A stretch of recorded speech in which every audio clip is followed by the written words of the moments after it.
Good morning, good evening, and good day to everyone around the world.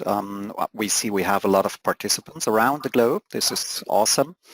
Welcome to this Introduction to the Steamplant free webinar by the Endress+Hauser group. And your hosts today are Uwe Wagner. So Uwe, if you could quickly have a few words about yourself, please. Thank you, Oliver. A very good day to all of you. My name is Uwe Wagner. I'm at Endress+Hauser in charge of the power and energy industry. And today with Oliver Seifert, we will host and guide you through the webinar Steamplant. Very good. Yeah. Hello, this is Oliver Seifert. I'm located in Endress+Hauser Flow in Rheinach, and today I'm actually in my home office, as a lot of you, I guess. And I'm the head of strategic product management for Vortex and thermal mass flow meters, and I'm for 20 years now with Endress+Hauser. Uwe, by the way, is for 25 years with EN8. So we're happy to host you and to have a look through the Steamplant. So Uwe, could you give us an overview of the Steamplant, please, as we see it? Yes, as we see on the screen now, we have clustered the Steamplant into various parts, which is the part number A, the steam generation part on your left. Then the steam is ready out of the boiler and goes to the part number B, the steam distribution. And from there to the various users in the different industries where the steam is used and the consumption is taking place, let it be in a food plant, let it be in a metal plant, let it be even in a chemical or oil and gas industry. And after that, the condensate is collected back, and the condensate is prepared together with the makeup water, the fresh water. They join together in the aerator and the feed water tank, and from the feed water tank back into the boiler house to produce steam again. So that is an overview of the whole chain, the complete loop, and there we will zoom in today for you to see of how we can gain efficiency, safety, availability, and at the very end save money. Yeah, the first part of these, that's the steam generation. So when we go into the boiler house, which parts do we see there, Uwe?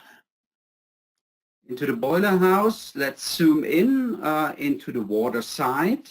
Water side, everything that is there to prepare water to steam. And on the left side in the boiler house, we see the fire side where fuel, various fuels are in use. We will see that come in combination with oxygen, with the combustion air to heat up the water, to steam the water for the users. Such a boiler has a certain efficiency, and it's better to monitor and see the efficiency of the boiler.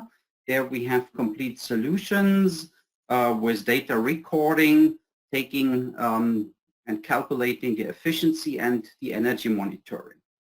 When we have a look at the water itself, the water is supplied into the boiler, and we do have salt content in the water, so we have to get rid of that so-called blow down, TDS blow down or bottom blow down. And after this, it is necessary to neutralize the water back to pH 7 before we can send the water further to a water treatment plant. Yes, that's so far to that. Let's have a look into the fire side. We zoom in here. As said, there are a few fuel types that can be used, let it be natural gas, diesel, biogas, heavy fuel or light fuel oils, etc. And the fuel is sent to the boiler. The combustions take place. And even at that site, the fuel can be monitored. For instance, if we have biogas, we analyze the CH4 mixture and to see really what is the efficiency of my fuel, or if we have heavy or light fuel oils, we monitor the viscosity together with the density to prepare that fuel to get most efficiency out of the fuel just from the start of the combustion. And that's an overview of the fire side. And now, Oliver, we come to the next is then the overview of the applications in the fire side. Please, can you zoom in here? Yeah, just very quickly, here are two examples on the fire side. So this one on the left-hand side is from the Americas. We see a dual fuel boiler here. And so this customer is switching between two fuels like biogas and natural gas from time to time. And on both trains, they're measuring the fuels with Vortex meters compensated by pressure and temperature. See that here and there. And here on the right-hand side, we see an example from the United Kingdom. Here we see two of TMAS65R thermal mass flow meters measuring the natural gas provided to fire tube boilers to determine the boiler's efficiency. So this boiler maker, Bywith, they're offering a boiler efficiency package. And there it's very important to measure the fuel flow to the boiler. And now we come to an example of measuring combustion air. So this is mainly used in measuring dual fuel boilers. Again, so here we see the measurement of the combustion air temperature, and here we see a measurement of the combustion air flow itself using a thermal mass flow meter. So, and with that, we go on to the water side, Uwe, which is very exciting from an instrumentation standpoint. Uwe? Very true. And you see a lot of instrumentation already on that page. So if we look from the water side, the water comes into the boiler, as said, is generated to steam, the working fluid, so to say, and the steam is ready. And you see here where the pointer is, there is an analysis done in terms of the quality of steam. So flow is measured, the pressure is measured, the temperature is measured, all is calculated to mass flow, and also dryness fraction. So how is the quality of steam is here already measured out of the boiler. On the left you see the level devices in the bypass chambers.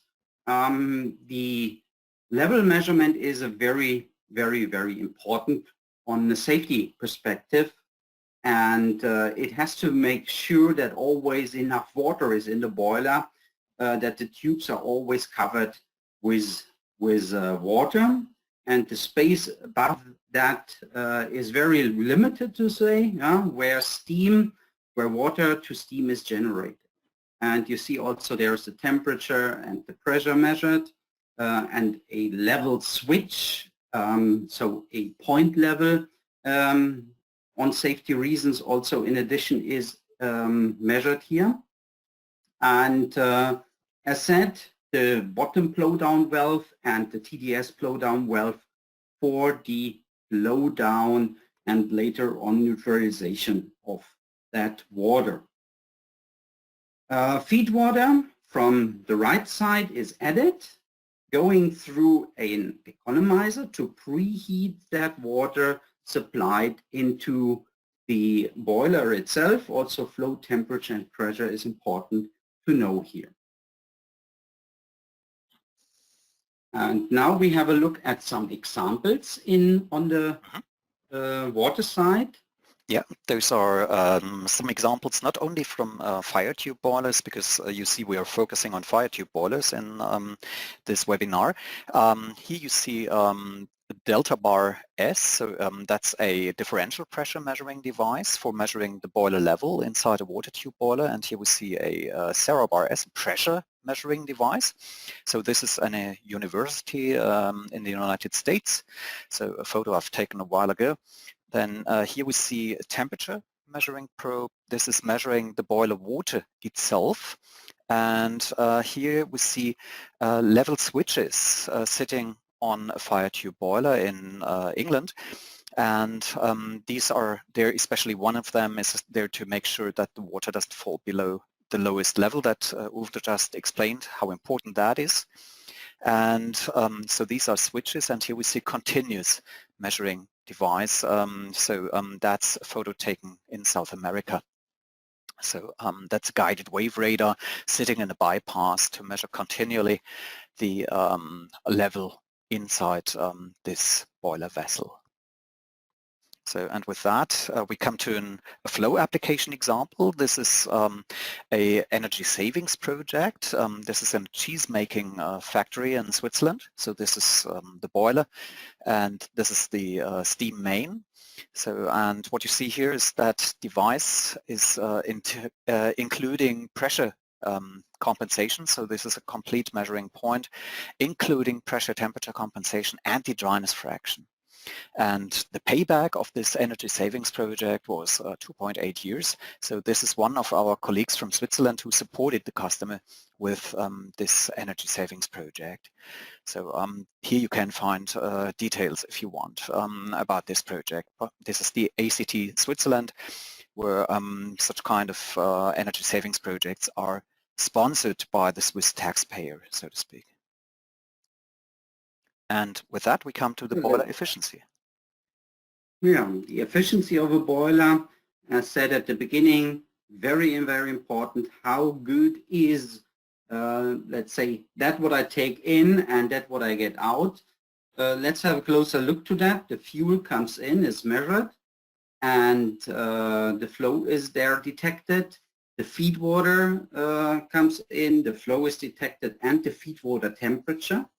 And together with that, in combination to the steam that is generated leaving the boiler, flow, pressure, temperature is measured, and all these data, as you see it with the, if you follow the magenta lines, are going into the data recorder to monitor the efficiency.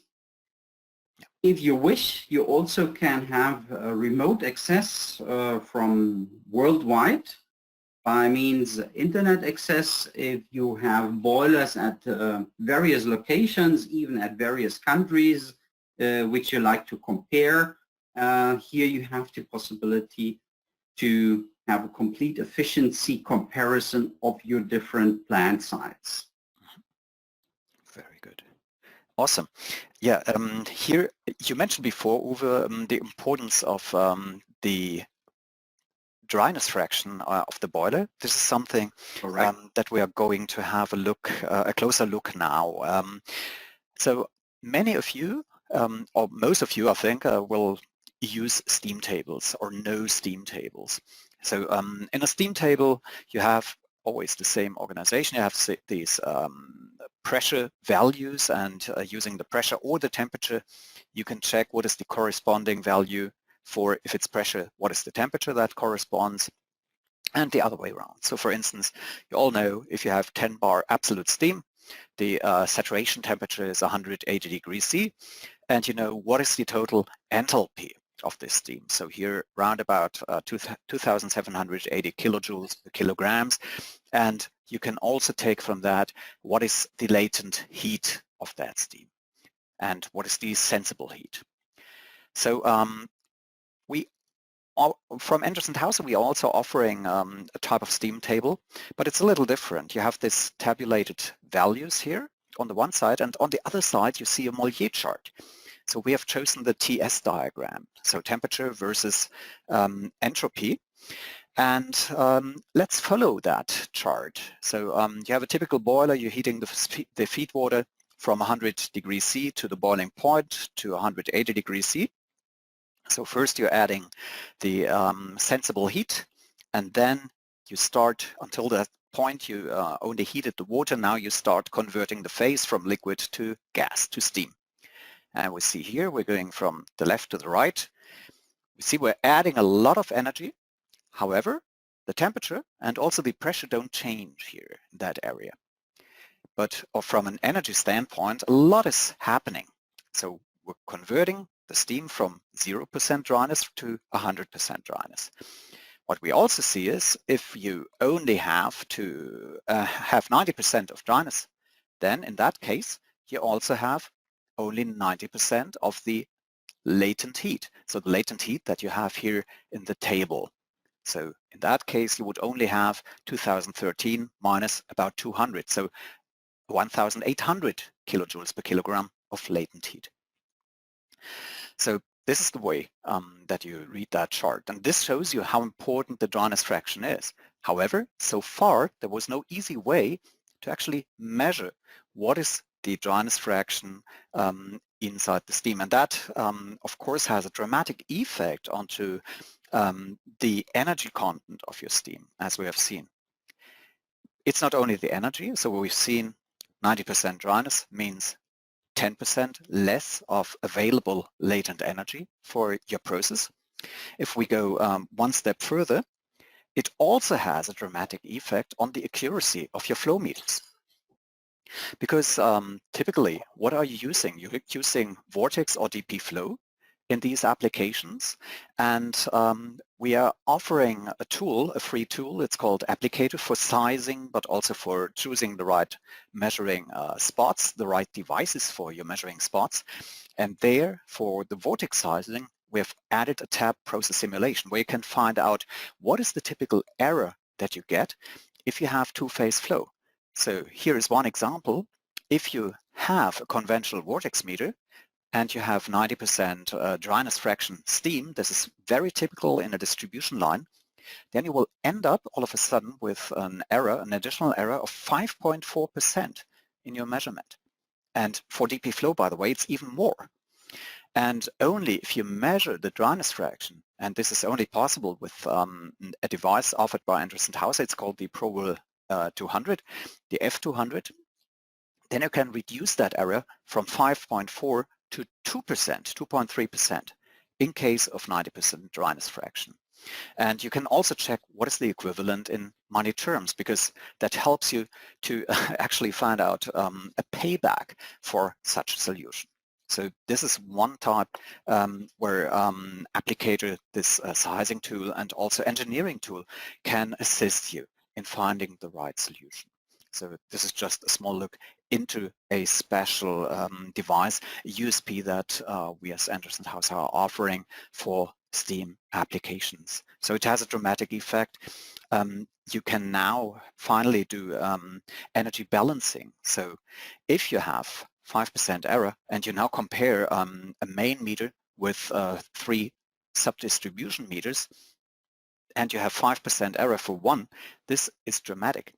If you can further reduce that to 2% or even less, then in that case, you have a better chance to find out where is the energy really going and how is it distributed. So that brings us to our next topic, Uwe. This is steam distribution. So yeah, but I just want to point that again out here to measure the quality of steam has never been there before, to really zoom in what is really how much energy is in my steam. And here the Vortex meter, ProWell F200 of Endress+Hauser, is giving you this information. I would say it's revolutionary, never been on the market, and also can detect a lot of things that maybe has been not taken care in the past so far. Yeah. Now, if we look into the submetering, and as Oliver said, the main meter that measures the quality of your steam and after that is going into the submetering system and in the various branch lines for the consumption of that steam. And of course, in the steam distribution header, corrosion inhibitors are added, so additives that know no scaling and nothing is left on in the pipe walls occurs or to a minimum. And you also see the stripping steam that goes to the left side, that is for internal use within the plant, within your steam plant. And the steam is then further conditioned if it loses on its quality. And the quality is measured again always with the oval F200 from Endress+Hauser, the quality meter for steam. For instance, in the desuperheating, so superheated steam is coming in, but the user wants to have at the very end saturated steam, and that is done by cooling water. We will zoom into that. Or pressure reduction, that high pressure steam is coming in, but at the very end you want to have low pressure superheated steam out. For sure, if you're ready with the steam and maybe it has to be paid for different purposes, internal in the companies or to various users, custody transfer measuring of steam needs to take place as well, and we will zoom into some applications here. Water hammer. Water hammer is something, Oliver, that occurs and can be very tricky and very much painful. If you look into this more closely, please. Yes, there are actually two types of water hammer. So the classical one that most people think about when you talk about water hammer, that's this slug flow water hammer. And here's a classical situation. For instance, you have first a valve closed, you have some condensate forming here, and we see the line here doesn't have enough angle, so you don't dewater properly. So when you open the valve again, what happens? You can have all of a sudden waves forming here until you get all that slug of water moving with the speed of your steam, and that's not the gravity velocity that you typically find when you dewater condensate.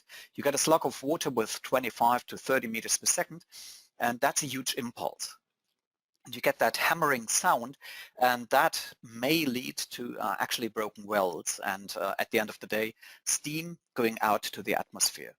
This is one classical kind of water hammer, but there's another one that's called condensation-induced water hammer. And here we have a simulation of such a case because what we do here is we have a steam generator, a small one, and here on the side, actually on both sides, we do have buckets filled with liquid water. So first we send the steam here into these buckets of water. So you see steam coming out here, and when we close the steam supply here at this device, then all of a sudden you get some vacuum forming and you suck in the water inside. And this is the situation that you get if you have, for instance, low points in your steam system where you have water forming because your steam traps are not working properly. And in that case, what happens? Steam comes in, steam bubbles collapse, and that results in huge impulses. So here in this rig, we could actually form steam impulses of more than 250 bar, even though the steam is a little above atmospheric. So I just show that to you. So I have to switch that off again, and then we watch that video. So here you see now steam is coming in. We stop now the steam supply, and now you see that hammer. And imagine, even though we only have 1 bar, maybe gauge pressure, all of a sudden you get these impulses of 250, 270 bar going through the meter. And here we checked our own new DSC sensors. We have a new generation of our Vortex meters that were actually tested for these conditions, and they are even able to withstand this kind of strong water hammer. So we've even been able to replace a lot of competitors, meanwhile, who failed in such conditions. And this is something that I really like. Here we see an application of such a meter where we replaced competitor meters that failed under these conditions, condensation-induced water hammer. And even though we replaced it, the meters are in service now for years, we never had a single failure now. So 2 years ago, we introduced that new sensor and no failure ever since here in this specific customer. He's very happy. Okay, we come to submetering. Uwe?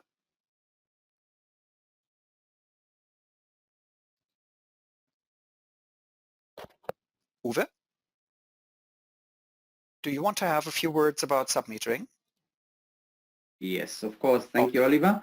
So as a steam distribution header, as you see it on this slide, serves a collector of steam. So when end user requires steam, they get it from here. From flow to each branch line, as Olli said, should be measured, including the dryness fraction, typically wet steam. In case the isolation valve is half open, superheated steam may result. And you see all the different branch lines are metered with temperature, pressure, and flow, as well as dryness fraction, as well as calculated into mass flow units. As said, the corrosion inhibitor tank here is monitored depending on the different countries. There is continuous level or limit switches, min and max, necessary to monitor. That is always depending on the regulations in your plan and country regulations. And if we zoom into an application in a chemical industry, here we see the distribution header and the different branch lines. In each branch line, you see a flow meter. In a remote electronic installation for having a better view on the instruments, you do that mostly. And on the top of that, you see the corrosion inhibitor tank that puts the corrosion into the distribution header. Yeah. Now, the next slide is showing us the steam conditioning. Steam conditioning here in a desuperheater. So deionized water is added into the superheated steam in the desuperheater to generate saturated steam. And that deionized water that you see, which is added into the steam line itself, has to have a certain quality. So the parameters of that water have to be measured, and that is done either with a steam water analyzer system, with metering various parameters like pH or conductivity, even sometimes hardness, and wet chemical analyzers are in use here. And because you don't want to pollute your steam with dirty water in brackets. The next, steam, or let's see on the right, Oliver, you also have here the percentage of that what you wanted. Really, you want to have the quality, the saturated steam. Yeah, typically at the outlet of a desuperheater, they're controlled that way that you have a few degrees centigrade or Kelvin of superheat. But in some cases, you may end up, so here, this is your desired parameter, so we can output that. So that's the degrees of superheat. But in some cases, you get wet steam in these cases. And this is actually something you would like to avoid, because ideally here you would end up with a superheated steam that has still a few degrees C of superheat that you end up with perfectly saturated steam in theory at your point of end use. But this is what you get So either it's wet or it's superheated. So this is something I've seen in almost most steam systems. You never find perfectly saturated steam. So it's maybe at one point you find it, but the reality is always wet or superheated. So that's the only thing you find in a typical process steam system. Yeah. Then let's have a look on the drying of steam and pressure reduction. As you know, steam is usually produced at and distributed at a higher pressure than it is required at the point of end use. For instance, an example, steam is produced at 10 bar, but the process required heating need 1 to 3 bar steam at around 120 or 140 degrees. And this reduction is achieved by pressure reducing valve. Typically, steam is first derived in a separator, mechanical device, and then sent through the pressure reducing valve. And downstream, you have then low pressure superheated steam out, and the quality, again, as Oliver explained, is measured here, the dryness fraction and the mass of steam with probable F200 from Endress+Hauser. Yeah, and why should you measure the dryness? It's in theory, you always have perfectly superheated steam here at this point. So in theory, you don't need the dryness fraction. In practice, however, the separator here is a mechanical device. And once in a while, this steam trap here doesn't work. So if you have a failure of that steam trap, this thing here is flooded, and your wet steam here is still wet downstream of the pressure reducing valve. Just one example, you reduce the pressure here from 10 bar to 2 bar, dryness fraction here is still 90%, you end up with 92% dryness fraction at this very point. Then you should see that by measuring the dryness fraction here, then you know, oops, I've got a problem here, I have to maintain that steam trap. So in order to have the separator working. Or another case, in case of the separator is undersized. I had that case also at some customers. So, and with that we come to a real life application. So here you see one of our Vortex meters installed in application like this. And here they have a dryer installed. This is in the production of jelly beans, so for food stuff, and they only operate that dryer in case they are producing. And you see now the dryness fraction is slowly increasing from 90%, typical in steam distribution, slowly but surely up to 99%, 100%. This is what we've seen at the end of the day.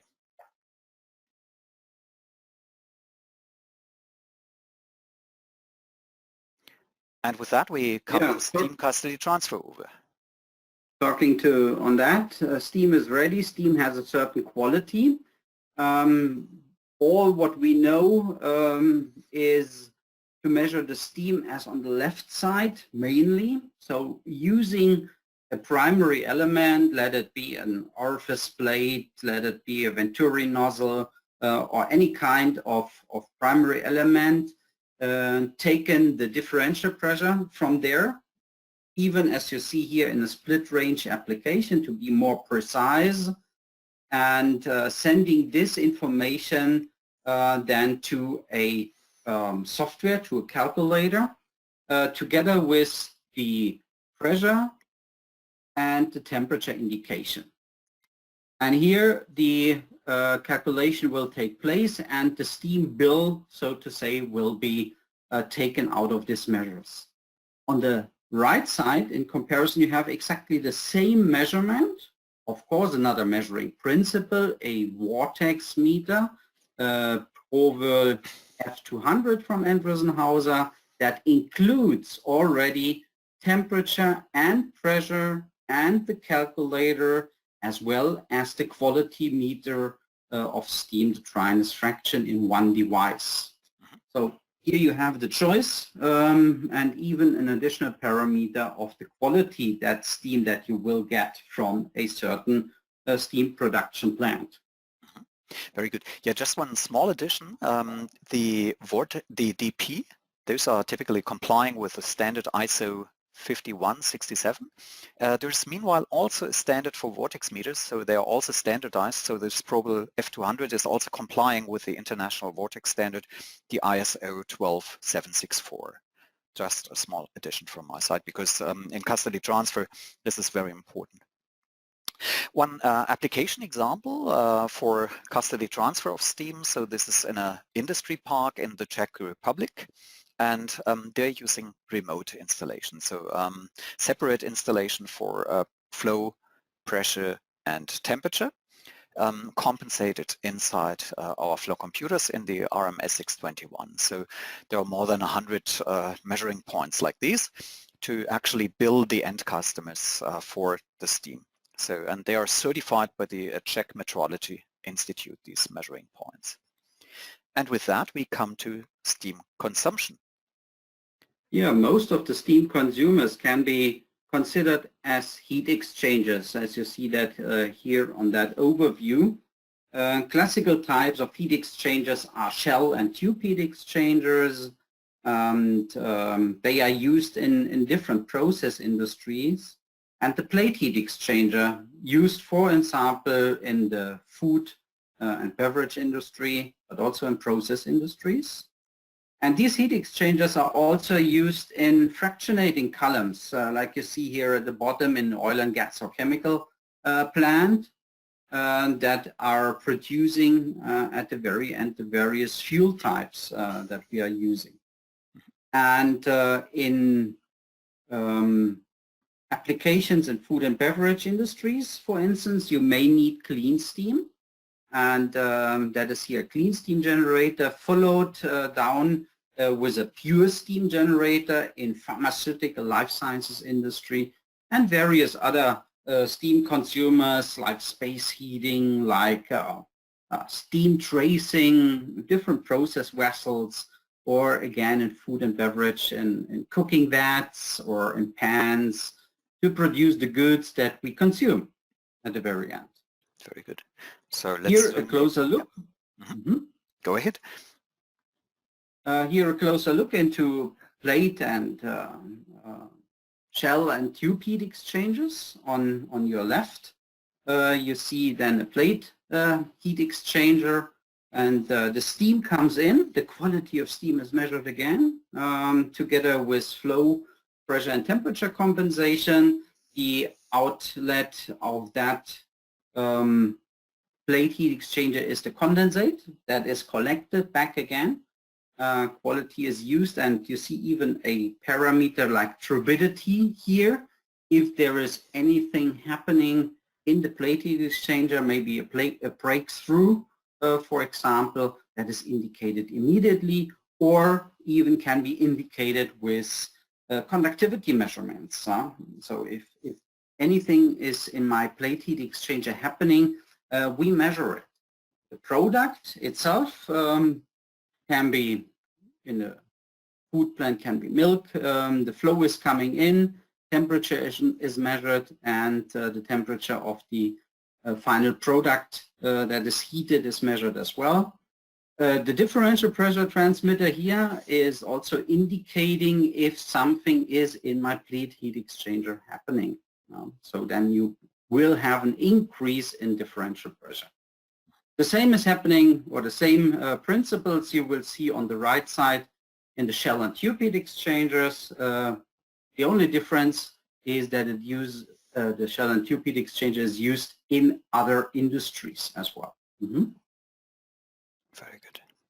So here, a small application.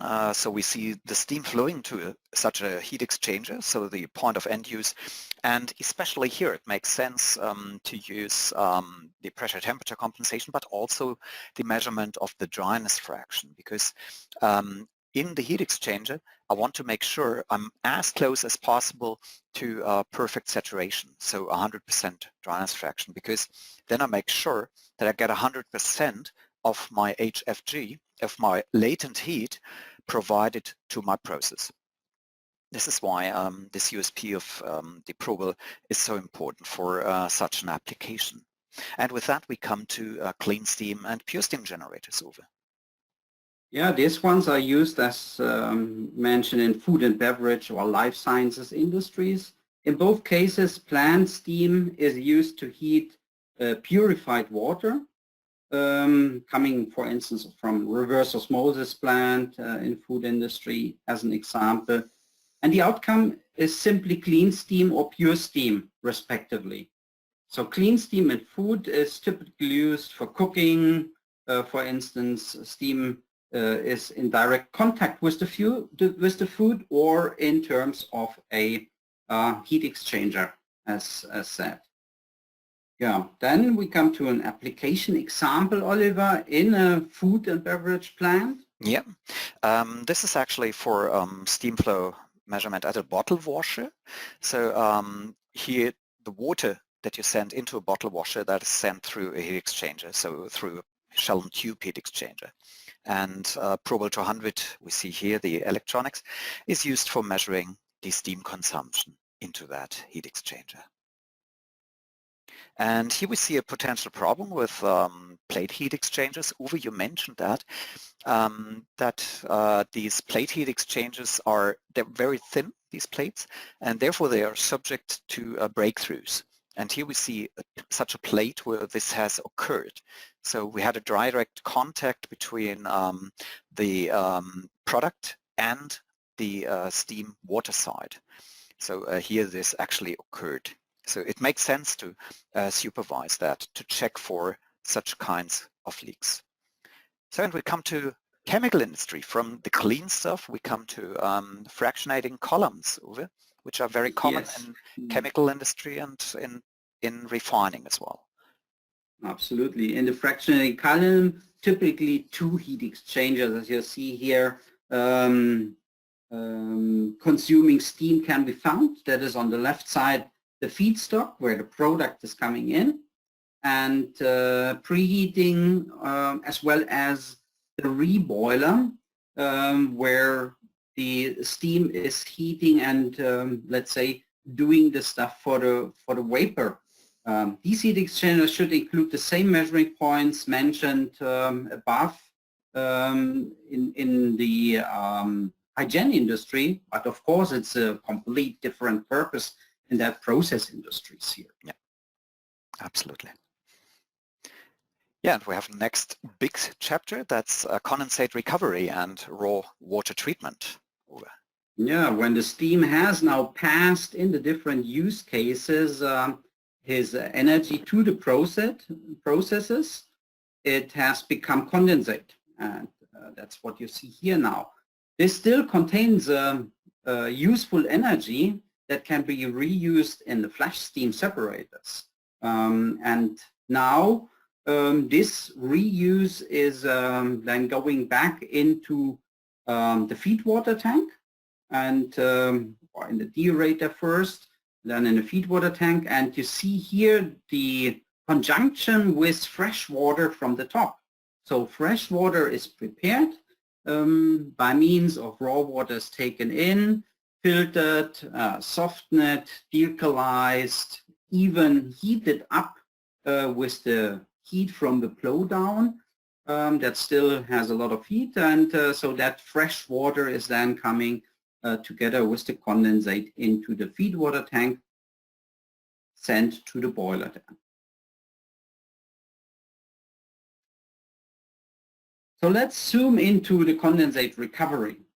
As we have seen the different use cases here, also again a conductivity measurement that can immediately indicate if any heat exchanger has a certain problem.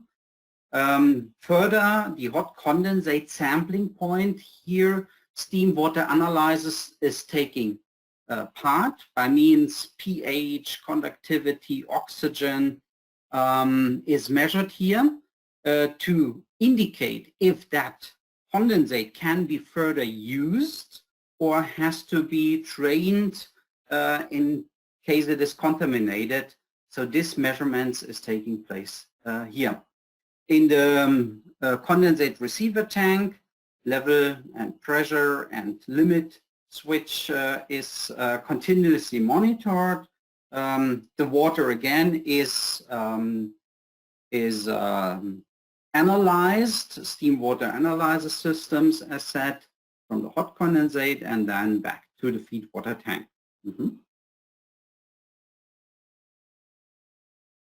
Now, when feed water comes and meets the condensate from the condensate tank here in the deaerator, you see again on the right side the stripping steam. That is the steam for internal purposes used, for instance, here in this application, heating the deaerator and heating the feed water tank to prepare the water back to the boiler house. Of course, also chemical treatment tanks are here to add additives, to add chemicals for avoiding corrosion and scaling in the whole plant.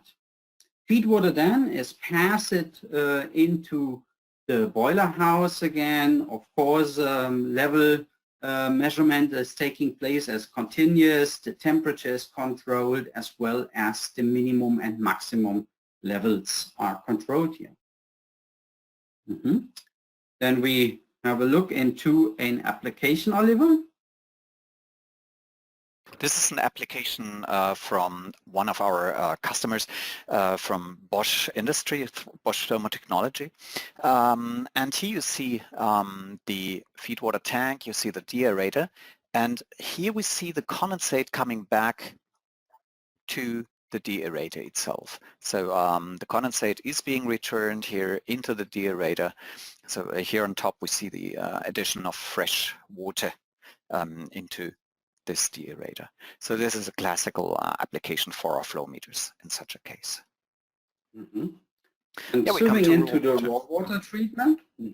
So the makeup water is required to account the losses inside the steam plant. For example, flow down losses. Therefore, that raw water from the left side is added, is filtered.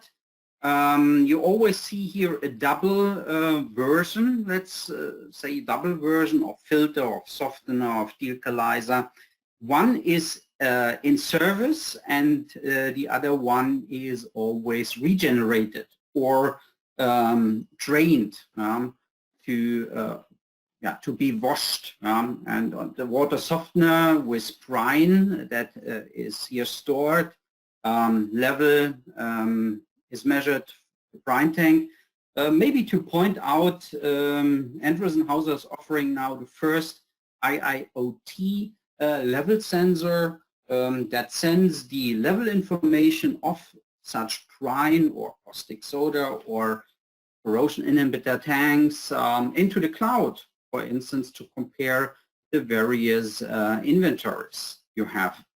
And yes, the dealkalizer is regenerated with caustic soda and brine, and the control of the opening and what kind of dealkalizer or water softener is in service. Our Liquiline transmitter is controlling and has that functionality with its relay outputs to control all that. Flow down to heat up the fresh water now, flow down water, and then to the deaerator as we have seen in the overview. Yeah, here we see an example of such an application. This is actually inside Endress+Hauser Flow. So here we see the fresh water being added to such a system. Then we see first measuring point. This is the conductivity measurement. And here we have these filters or these dealkalizers, and then we go into an RO plant in that case. So we measure flow, conductivity, and pressure. Pressure device is sitting here upstream of the raw water treatment. And the analysis is actually done here in this liquid-line transmitter. So this actually also includes the conductivity of the water coming out of this device. So here we see a second conductivity measurement. And speaking about all these quality parameters at the various parts of the steam plant, we have seen the requirement to analyze the water now.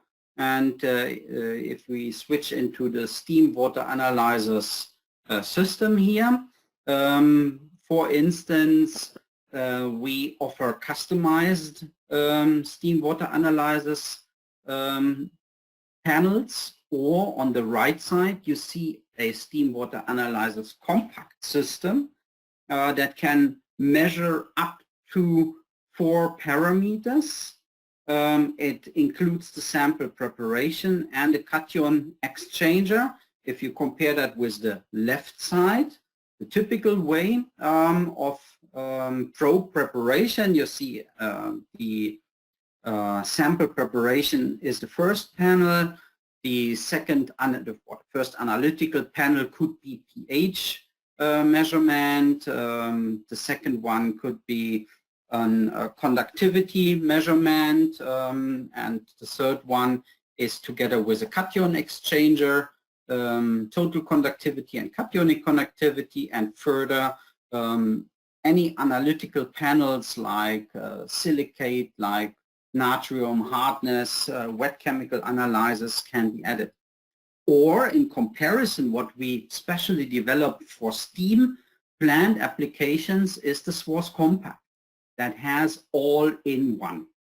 So up to 4 sensors, sample preparation, cation exchanger, together with the MemoSense technology and the liquid line transmitter, just sample in, and then the sample is trashed at the bottom, and the cooling water in to the probe preparation to get the steam, the hot water, back to standard conditions to monitor all that.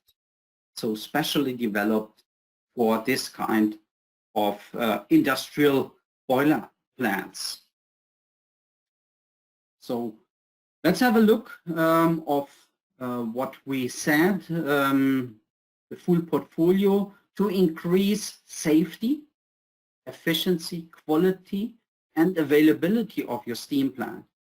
The first product that you see here is the ProWhirl F200 that includes, as you see it, a pressure sensor inside a temperature sensor and a flow sensor. And on top of that, it measures the quality of steam, the dryness fraction, that you just get that what you really wanted.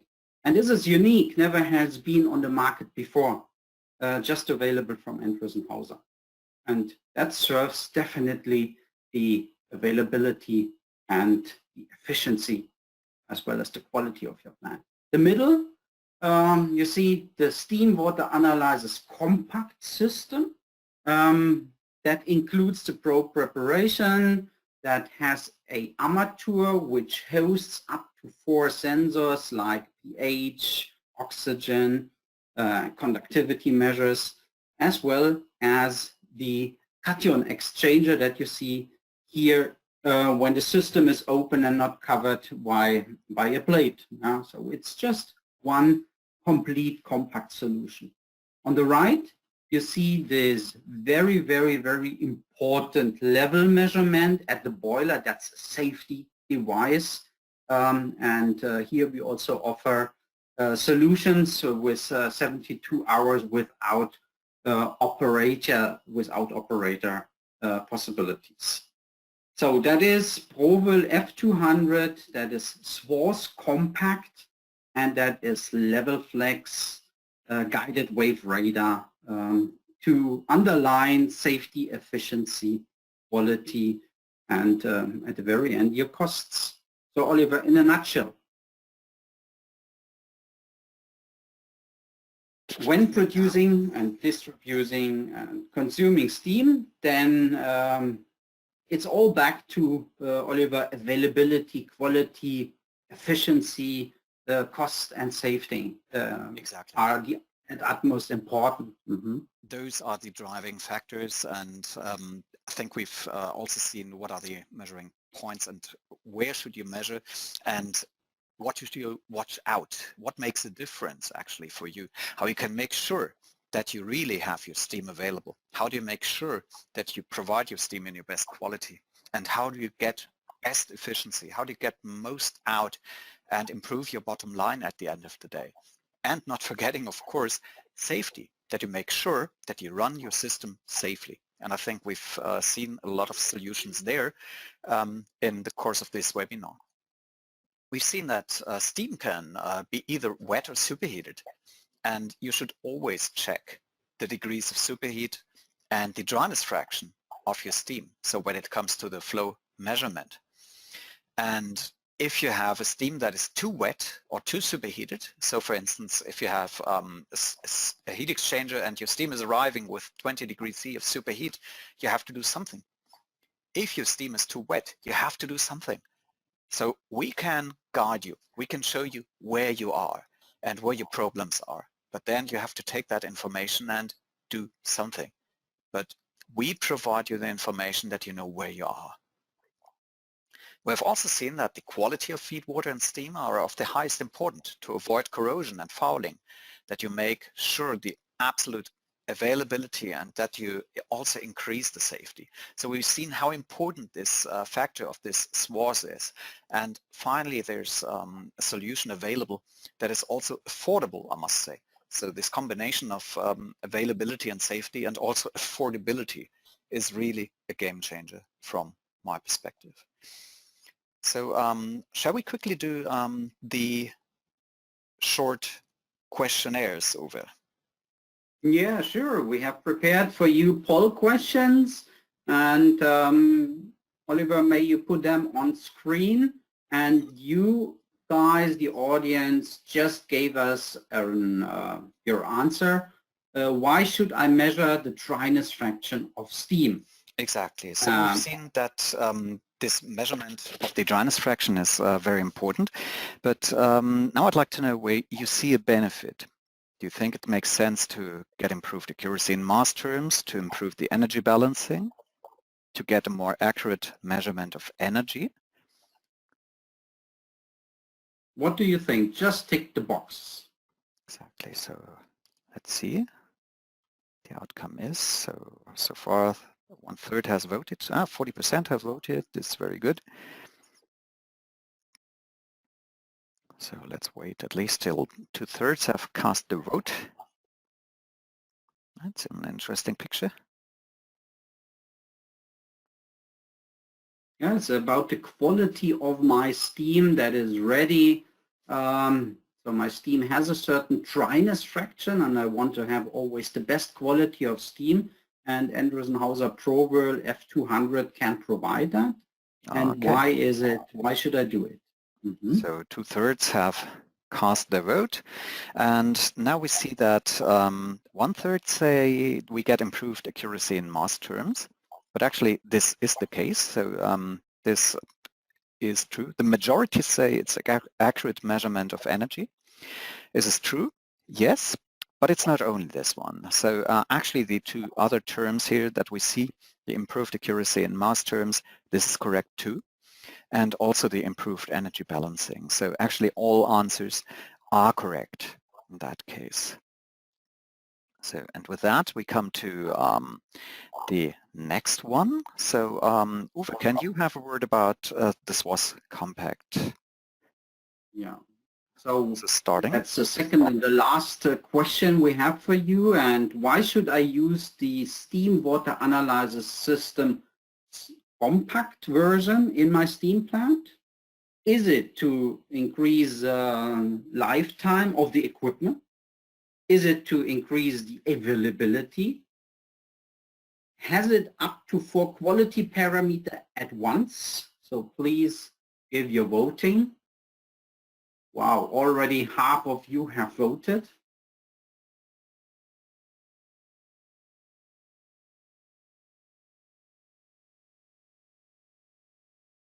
more than 60% voted now. Just tick the box that you think it is correct.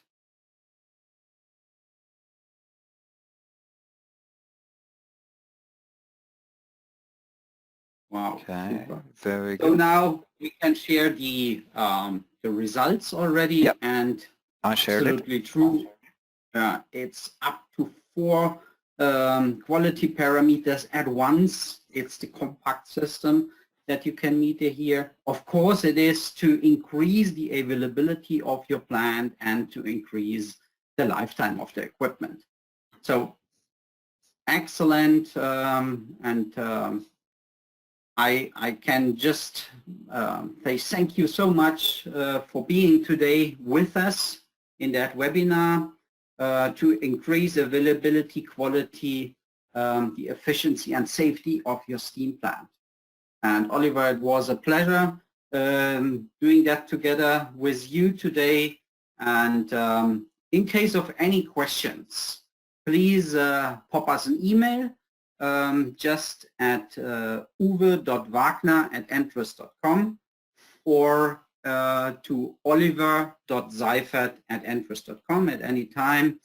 We are at your service, and we are happy that you can use Endress+Hauser equipment to increase the availability, quality, efficiency, and safety of your steam plant. Yeah, thanks a lot to you, Uwe. It's been a pleasure as usual, and with that we close the webinar. And stay safe, stay healthy, and have a great day. Bye now. Bye.